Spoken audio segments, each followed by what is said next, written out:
নমস্কার, আশা করি আপনারা সবাই ভালো আছেন। ইউটিউবের খোলা হাওয়া চ্যানেলে আপনাদের সবাইকে স্বাগত। তো তো আজকে তো ওয়েদারটা খুব ভালো আছে। ভালো বলতে মানে প্রচুর বৃষ্টি হচ্ছে। বৃষ্টির তো আর শেষ নেই। মানে যা হচ্ছে জানিয়ে দিচ্ছি এবছর। তো জন্মাষ্টমী পূজাতে যা তালের সেই একটুখানি পাল্প রেখেছিলাম, তো সেইটা ভাবছি একটু কেক করব।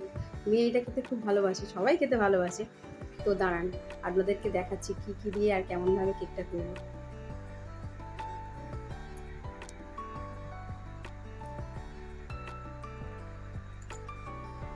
এই দেখুন, এখানে একটু বাতাসা, একটু কিশমিশ আর একটু দুধ আছে। আর এটাতে একটু বাটার, এটা পুরোটা লাগিয়ে রাখবো। আর এই ব্যাটারটা কালের একটা জাল দিয়ে রেখেছিলাম কালটা। আর একটু চাল, আতপ চাল দুপুরবেলা ভিজিয়ে রেখেছিলাম। আর সেটাকে আধ ভাঙা করেছি। আর একটুখানি বাতাসা আর একটু মিষ্টি সামান্য লবণ দেবো, নাহলে ঠিক টেস্টটা হবে না। তো এখন এটাকে মাখিয়ে আর তারপরে দেবো, গ্যাসের মধ্যে বসাবো, মানে কুকারে একটা স্ট্যান্ড দিয়ে দেবো। উনানে করলে খুব ভালো হয়। উনানে যে রান্না হয়ে যাওয়ার পরে যে আগুন থাকে, সেটাকে করলে আগেও সেটাতে করতাম, কিন্তু এখন আজকে বর্ষাকাল তো বৃষ্টি হচ্ছে, উনান টুনান বেশি ধরানো যাবে না রাত্রিবেলা। তো এখন এই গ্যাসের মধ্যেই দেবো। চলুন আপনাদেরকে দেখাবো হয়ে গেলে যে কেমন করে করলাম আর কীরকম হলো জিনিসটা। তো আমি এটা খেতে খুব ভালোবাসে। আর আগে কি হয়তো বাপের বাড়িতে দেখতাম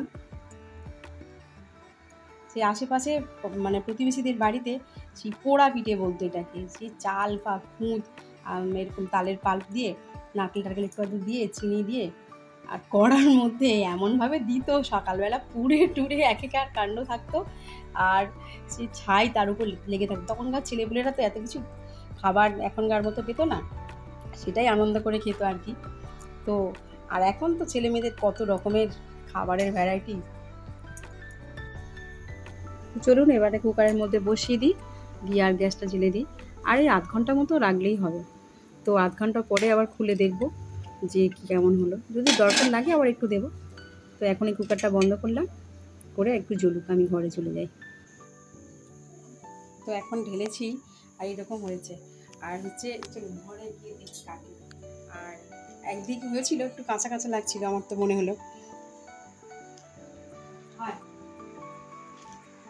তো তারপরে এটা উল্টে আর কুকারের আরেকটা দিকে দিলাম, মানে কুকারের ছিল, এটাকে উল্টে দিলাম। তো আমার তো মনে হচ্ছে ঠিকঠাকই হয়েছে, খুব ভালোভাবে সিদ্ধ হয়েছে, পুরোটাই ভালো বেক হয়েছে। এক্ষুনি কাটবো না বাবা আসলে? বাবা এর তো একদম তর্স হয়েছে না। এই ব্যাপারে আমার মেয়ে একদম ভাত টাত না খাক, এগুলো খেতে খুব পছন্দ। কি হ্যাপি বার্থডে বলি নাকি? যাও ঠান্ডা হোক না রে। তো চলুন একটু খেয়ে দেখি। না খুব সুন্দর, আর সেন্টটাও খুব সুন্দর হয়েছে, মানে পুরো ঘর মমক হচ্ছে। তো আপনারাও করে দেখবেন বাড়িতে, খুব কম উপকরণেই হয়ে যায় আর খেতেও খুব সুন্দর লাগে। তালের সিজন তো, তালের যা কিছু করা হয় সেটাই ভালো লাগে। একটু গতর থাকতে হবে, মানে একটু খাটতে হবে। তাল ছানারে তার ছেঁকে রাখা, জাল দেওয়া। তো আজকে এইটাই করলাম। তো খেতে খুব ভালো লাগলো। আপনারাও পারলে একটু করে দেখবেন, খেয়ে দেখুন ভালো লাগবে। তো ভিডিওটা এখানেই শেষ করছি।